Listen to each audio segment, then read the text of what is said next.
Lá em Gênesis, no capítulo 1, do verso 1 ao 3, diz o seguinte: No princípio, criou Deus os céus e a terra. A terra, porém, estava sem forma e vazia. Havia trevas sobre a face do abismo, e o Espírito de Deus pairava por sobre as águas. Disse Deus: haja luz, e houve luz. Professor, como a história da criação no livro de Gênesis se relaciona com as teorias científicas modernas sobre o início do universo e da vida na Terra? Essa pergunta aí é muito interessante. E tem tanta coisa nesses 3 versos que você falou. Primeiro, olha, Gênesis 1 diz, no princípio. No princípio. Então, localiza em um momento. Agora, existe outro livro da Bíblia aí, que é uma biografia, que coloca alguém nesse momento também. É João 1:1. Ah, eu amo. Como é que diz João 1? No princípio. No princípio era o Logos estava com Deus, o Logos era Deus. Isso. Aí João 1,14 vai dizer que este Logos, que é traduzido por verbo, por palavra, sim, esse Logos, ele tabernacula, ele encarna, é Jesus Cristo. Então, no princípio de Gênesis 1:1, com no princípio de João 1:1, já nos dá a ideia de que Jesus estava antes da criação de tudo. Então, Jesus já é alguém cuja concepção é diferente de todas as demais. Maria, quando concebe Jesus não vem a existir ali, ele existe desde sempre, inclusive antes do tempo. Sei que eu posso falar antes do tempo, né? Porque quando não tem tempo, a gente não pode falar antes durante, depois, né? É verdade. Mas é uma licença poética. Né? Então já começa aí. No princípio, Deus criou os céus e a terra, né? Assim, em Gênesis 1:1. Exato. Esse verbo criar é um verbo interessantíssimo, Débora. O Antigo Testamento é escrito em hebraico, né? Algumas partes em aramaico.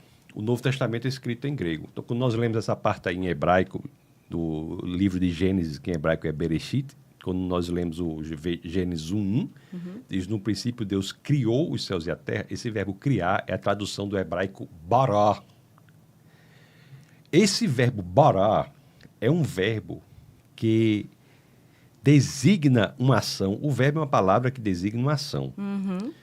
Esse verbo bará designa uma ação tão poderosa, mas tão poderosa, que ninguém se qualifica para ser sujeito desse verbo, porque não consegue exercer a ação que esse verbo designa, a não ser o próprio Deus. Uau!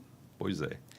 Ninguém mais pode ser sujeito do verbo bará, porque ele designa uma ação tão poderosa que ninguém tem o poder necessário para exercer essa função, a não ser o próprio Deus. Não há sujeito para esse verbo. O único sujeito possível é Deus. É Deus. E qual é a ação que esse verbo designa? Criar tudo a partir do nada. Uau. Então, essa tese de criar tudo a partir do nada é uma tese que está aí nos livros de Moisés, o Pentateuco, que o judeu chama Torá, Sim. há mais de 3 dezenas de séculos.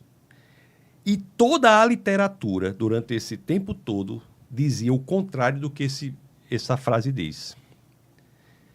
Se você pegar qualquer livro, desde da Grécia Antiga até a metade do século passado, com o idealismo alemão, qualquer livro que fale sobre o universo, todos esses livros estão dizendo que o universo existia desde sempre. Nunca havia sido criado a partir do nada. Nunca. A Grécia, por exemplo, a teogonia grega diz que o universo havia sido moldado a partir de uma matéria que existia desde sempre. Então, o único livro na história da humanidade que diz que o universo veio a existir a partir do nada é o livro de Moisés. São os livros de Moisés, o Pentateuco, e Gênesis mais especificamente. Acontece que em metade do século passado, a ciência, contra a vontade do cientista, começou a trazer evidências de que, de fato, o universo veio a existir. Que ele não existia desde sempre.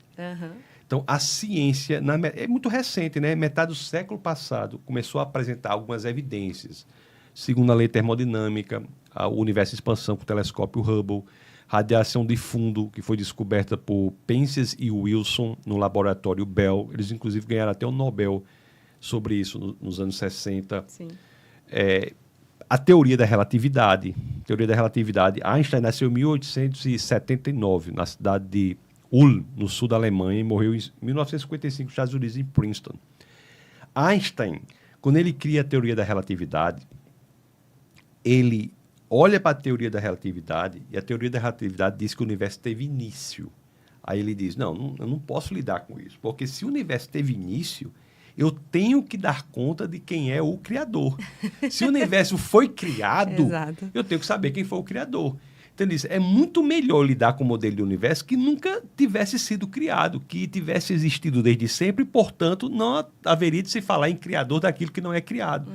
Aí ele coloca uma constante na teoria dele para o universo passar a dar um modelo de universo, para que a teoria passasse a dar um modelo de universo sem início.